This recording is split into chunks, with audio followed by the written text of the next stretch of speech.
नमस्कार। हरे कृष्णा दोस्तों। आप सभी को न्यू ईयर 2026 की बहुत बहुत शुभकामनाएं। ईश्वर आपकी जिंदगी के अंदर हर तरह की खुशहाली लेकर आए।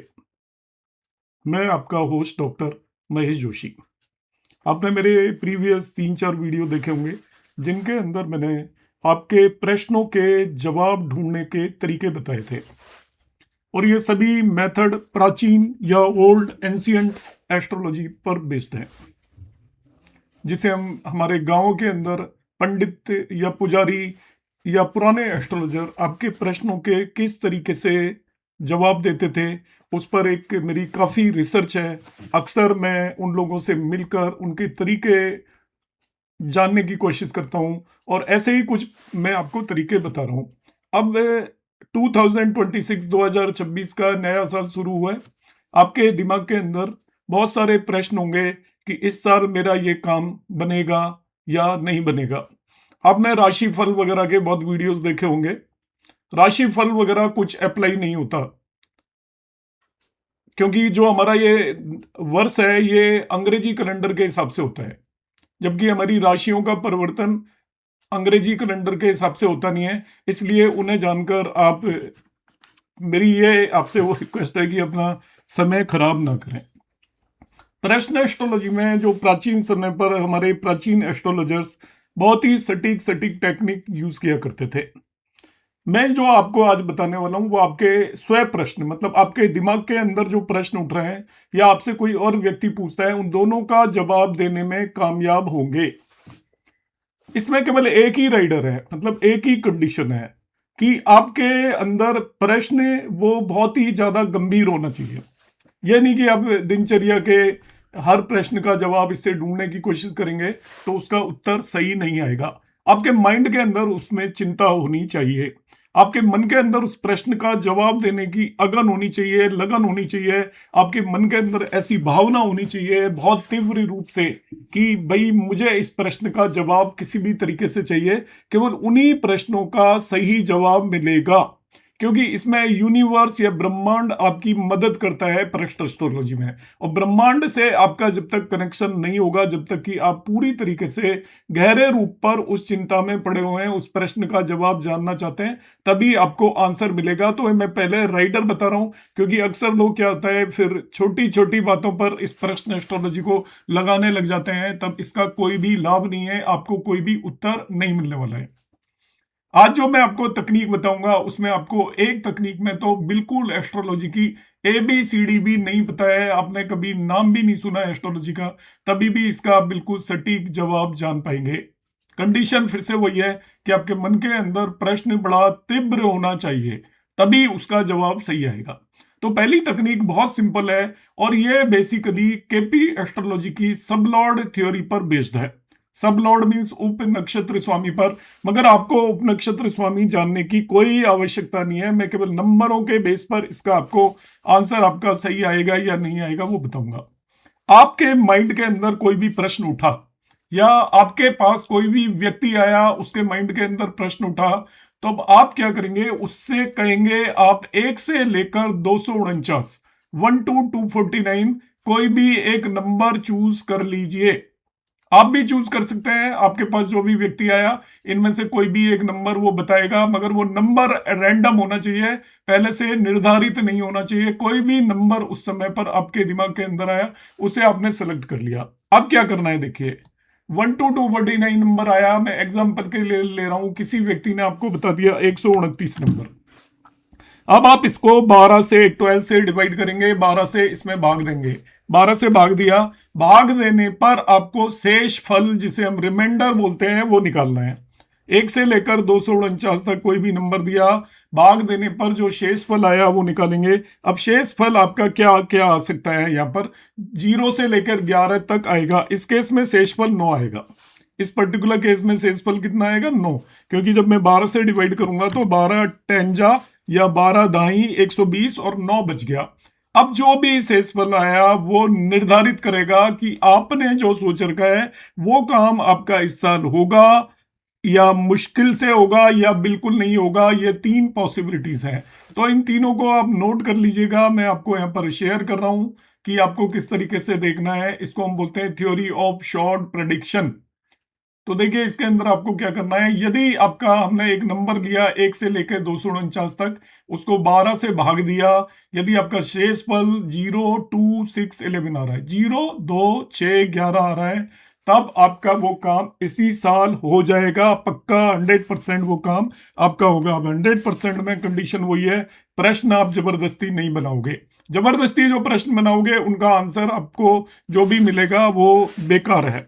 आपके मन के अंदर जो भी शंका है बहुत गहरी तीव्र रूप से, और यदि आपका शेष फल 0 2 6 11 आया, इसका मतलब आंसर यस है। यदि शेष फल या रिमाइंडर जिसे बोलते हैं 1379 आया, 1 3 7 9 आया, तो आपका काम होगा, मगर वो देरी से होगा, मुश्किल से होगा, ऐसा आप मानकर चलेंगे। ना ही पूरी तरीके से आए, ना ही पूरी तरीके से ना आए, आपको पूरे प्रयास करने पड़ेंगे तभी काम बनेगा आपका। और यदि आपका शेषफल 4 5 8 10 आ जाता है तो वो काम आपका नहीं होने वाला। 4 5 8 10 आ रहा है तो answer of the question will be no. मैं इसको एक प्रैक्टिकल एग्जांपल से आपकी सुविधा के लिए समझाने की कोशिश करूंगा कि जैसे आप, मेरे पास कोई भी एक व्यक्ति आया, आप पूरी तरीके से कैसे करना है आपको, आपके दिमाग के अंदर एक प्रश्न आ गया जी, मुझे उस प्रश्न का जवाब चाहिए, और बहुत ज्यादा आप चिंतित हैं, कहीं से जवाब नहीं मिल रहा, होगा नहीं होगा। तो अब आपको क्या करना है, एक नंबर सोच लेना है ऐसे ही एकदम से, जैसे 147 आ गया एक नंबर मेरे दिमाग में, 1 से लेके 249 तक। अब 147 को मैं 12 से विभाजित करूंगा, डिवाइड करूंगा, भाग दूंगा। भाग देने पर जो शेषफल आएगा वो मैं निकालूंगा। तो 12 की टेबल में 144 आता है, यहां पर शेषफल आएगा 3। शेषफल क्या है, 3। अब ये आपने नोट कर ही लिया होगा जो मैंने बताया था। शेषफल 3 आने पर आप ये मान के चलिए कि आपका जो काम है वो आसानी से नहीं होने वाला है, आपको बहुत ही एफर्ट करना पड़ेगा तभी आपका काम होगा, और थोड़ा डिले होगा, इमीडिएटली नहीं होगा। तो इस तरीके से हम किसी भी चीज को आसानी से देख सकते हैं। 12 का सपोज 120 आया, 12 से भाग देते हैं तो आपका शेषफल 0 आया। 0 मतलब आपका काम पक्का बनने वाला है, 100% बहुत जल्दी आपका काम बन जाएगा। तो ये एक ऐसी तकनीक है जिसमें आपको ना किसी एस्ट्रोलॉजी की जरूरत है, ना किसी भी एस्ट्रोलॉजिकल ज्ञान की जरूरत है। अब दूसरी मैं तकनीक बताऊंगा जो कि बहुत ही सटीक तकनीक है। आपने भीलवाड़ा का नाम सुना होगा एस्ट्रोलॉजी में। भीलवाड़ा में एक जगह है, वहां पर बहुत सारे लोग जाते हैं, बड़े बड़े पॉलिटिशियन जाते हैं अपने भाग्य के बारे में जानने के लिए। तो उनके प्रश्नों का वहां पर जिस तरीके से जवाब दिया जाता है, उनमें से एक पंडित जी की मैं आपको टेक्निक बता रहा हूं जो कि बहुत पॉपुलर है। क्योंकि यहां मैं किसी को एडवर्टाइज नहीं करना पड़ता चाहता, इसलिए मैं किसी का नाम नहीं ले रहा हूं, मगर मैंने सीखी और ये काफी कुंडलियों पर लगाने की कोशिश की, तो वो मैं आपको बता रहा हूं। ये एक्सक्लूसिव टेक्निक है, शायद आप इसको यूट्यूब चैनल पर पहली बार देख रहे होंगे, क्योंकि ये वो भी इसको किसी को नहीं बताते। मैं काफी वो करके रिक्वेस्ट करके मैंने ये सीखी, तो मैं आपके सामने इसको डिस्क्लोज कर रहा हूं। इस टेक्निक के अंदर आपको क्या करना है, उस व्यक्ति से नंबर लेना है 1 से 9 तक। जो भी व्यक्ति आपके पास आया, केवल 1 से 9 तक नंबर लेना है, 1 to 9। अब इसमें होगा क्या, जरा ध्यान से समझिएगा इसका थोड़ा सा। इसमें थोड़ी सी आपको ज्योतिष की जानकारी थोड़ी सी होनी चाहिए, बस। आपको कोई ज्योतिषी होने की जरूरत नहीं है, आपको नक्षत्रों की जानकारी होनी चाहिए। पहली बात, आपने 1 से 9 नक्षत्र लिए। बेसिकली यहाँ पर 1 से 9 का मतलब है कि आपके जो नक्षत्र हैं, एक है आपका अश्विन नक्षत्र होता है, 2 भरणी होता है, 3 कृतिका, 4 रोहिणी, 5 मृगशिरा, 6 आद्रा, 7 पुनर्वसु, 8 पुष्य और 9 आश्लेषा। अब जो ये अश्वनी है, ये नक्षत्र होता है केतु का, भरणी नक्षत्र होता है वीनस का, कृतिका नक्षत्र होता है सूर्य का, रोहिणी नक्षत्र होता है मून का, मृगशिरा नक्षत्र होता है मार्स का, आर्द्रा नक्षत्र होता है राहु का, पुनर्वसु जुपिटर का, पुष्य सैटर्न का, अश्लेषा मरकरी का। इन 9 के बाद इन्हीं ग्रहों के नक्षत्र, जिसका 1 नंबर पर है उसी का नक्षत्र 10वें नंबर पर भी आता है मगा, उसका स्वामी भी केतु है, और उसी का नक्षत्र 19वें नंबर पर भी आता है, उसका स्वामी भी केतु है। ऐसे ही आपका 2 आया तो 2 और 11वां जो नक्षत्र है उसका स्वामी भी शुक्र है, और 20वां नक्षत्र है उसका स्वामी भी शुक्र है। इस तरीके से हम ध्यान रखेंगे, ये आपके नक्षत्रों के स्वामी है। अब आपको क्या करना है, उस व्यक्ति से आप 1 से लेकर 9 नंबर पूछेंगे। अब उसने बाय द वे आपको नंबर दे दिया 2, ध्यान से समझिएगा 2। तो 2 का स्वामी कौन है, 2 में जो नक्षत्र है उसका स्वामी देख लीजिए आप, शुक्र है। सपोज उसने आपने को नंबर दे दिया 6, तो 6 का स्वामी कौन है? आपने देख लिया राहु है।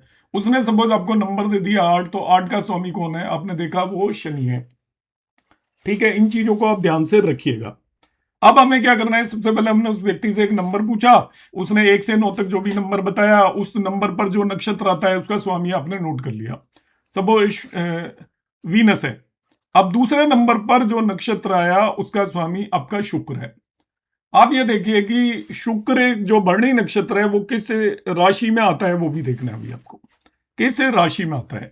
इस भरणी नक्षत्र का स्वामी कौन है? शुक्र है। और भरणी नक्षत्र किस राशि में आता है आपको ये जानकारी होनी चाहिए, तो वो मेष या एरीज साइन में आता है। अब आगे किस तरीके से बढ़ना है जरा ध्यान से देखिएगा। उस व्यक्ति ने मुझे नंबर बताया 2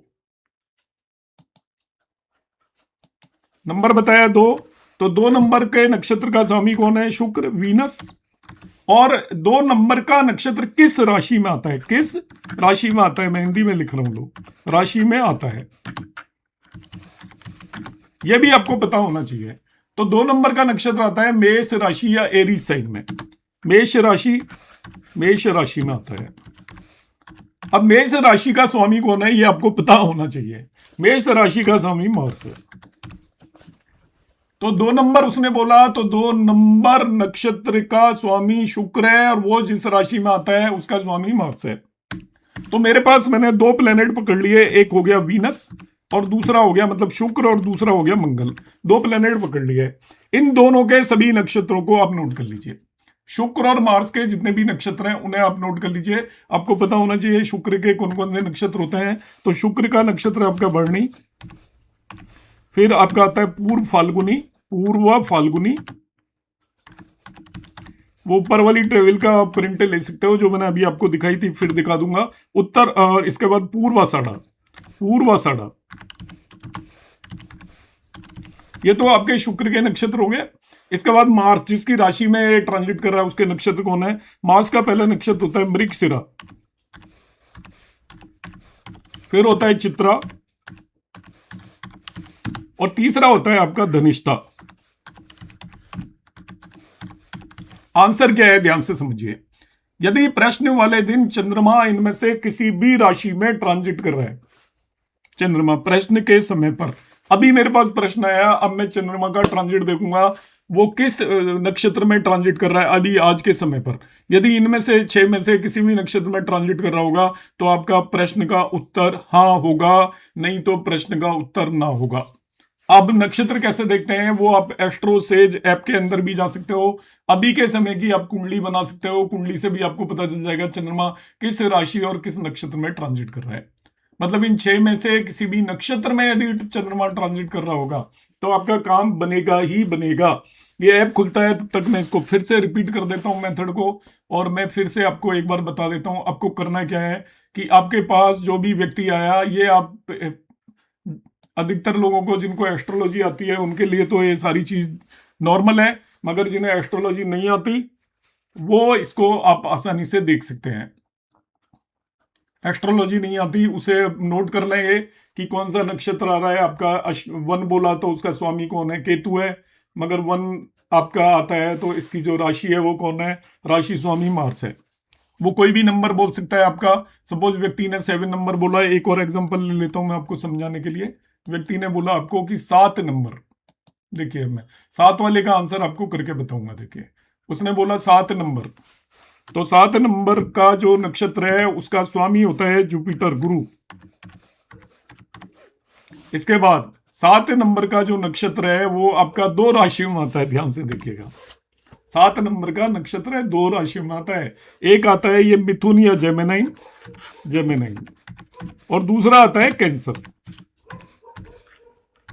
तो इनके स्वामी कौन है? जेमिनाई का स्वामी मरकरी है, बुध, और कैंसर का स्वामी मून है। अब मेरे पास कितने नक्षत्र अवेलेबल हो गए कि यदि चंद्रमा उस समय पर प्रश्न के समय जुपिटर के नक्षत्र से ट्रांजिट कर रहा है तो जुपिटर के 3 नक्षत्र हैं, पुनर्वसु, जुपिटर का दूसरा नक्षत्र है आपका पुनर्वसु के बाद हम जाते हैं तो ये आपका हो जाता है विशाखा, तीसरा नक्षत्र हो जाता है इसका उत्तरा भाद्रपदा, पूर्व भाद्रपदा, पूभा। आपको देखना कहां पर है, यहां पर देख लीजिएगा। जुपिटर का नक्षत्र है, देखिए जुपिटर लिखा हुआ है, तो पुनर्वसु, विशाखा, पूर्व भाद्रपदा, ये जुपिटर के नक्षत्र हो गए। दूसरा कौन प्लेनेट मिला है आपको? 3 प्लेनेट मिल गए। बुध, बुध मिला है मरकरी, मरकरी का होता है अश्लेषा, ज्येष्ठा, रेवती। तो आपने बुध के नक्षत्र देख लिए, अश्लेषा, ज्येष्ठा और रेवती, ये भी आ गए। तीसरा एक प्लेनेट आपको मून मिल गया, तो मून के भी 3 नक्षत्र होते हैं, एक रोहिणी होता है, हस्त और श्रवणा तीसरा नक्षत्र हो गया। ये तीनों नक्षत्र आपके यहां पर भी देख सकते हो कि मून के कौन कौन से नक्षत्र हैं। ये मून के नक्षत्र हो गए, चंद्रमा के रोहिणी, हस्त और श्रवणा। इसी तरीके से आपने तो 12 नक्षत्र हो गए। अब इस समय पर जो प्रश्न पूछ रहा है, यदि किसी ने आपका 7 नंबर बोल दिया तो उसको 12 नक्षत्र अवेलेबल होंगे। चंद्रमा इन 12 में से यदि किसी में भी ट्रांजिट कर रहा है आज के समय पर, तो क्वेश्चन का आंसर होगा यस, अदरवाइज क्वेश्चन का आंसर नो होगा। यहां पर हम 2 ही आंसर देंगे, बीच की स्थिति नहीं बोलेंगे, यस और नो। तो देखिए इसके अंदर मैं देखता हूं, अभी मुझे देखना है आज के समय नक्षत्र चंद्रमा का कौन सा है, तो मैं इसी समय की एक कुंडली बना लूंगा। और कुंडली में आप चाहे एस्ट्रोसेज में जाइए, तभी भी आप प्लेनेटरी पोजीशन देख सकते हो। वहां पे प्लेनेट का ऑप्शन होता है, उसमें आप देख सकते हो कि चंद्रमा किस नक्षत्र में है। यहां पर मैंने मून देखा, देखिए मृगशिरा नक्षत्र में ट्रांजिट कर रहा है, मृगशिरा। तो यदि इस समय पर उस व्यक्ति ने मेरे से प्रश्न पूछा होता तो उसका उत्तर मैं बोलता नो। मृगशिरा मंगल का नक्षत्र होता है, तो मृगशिरा नक्षत्र में ट्रांजिट हो रहा है, तो मृगशिरा तो आपका आया नहीं। हमारे पास कौन कौन से प्लेनेट आए हैं? जुपिटर, बुध और मून।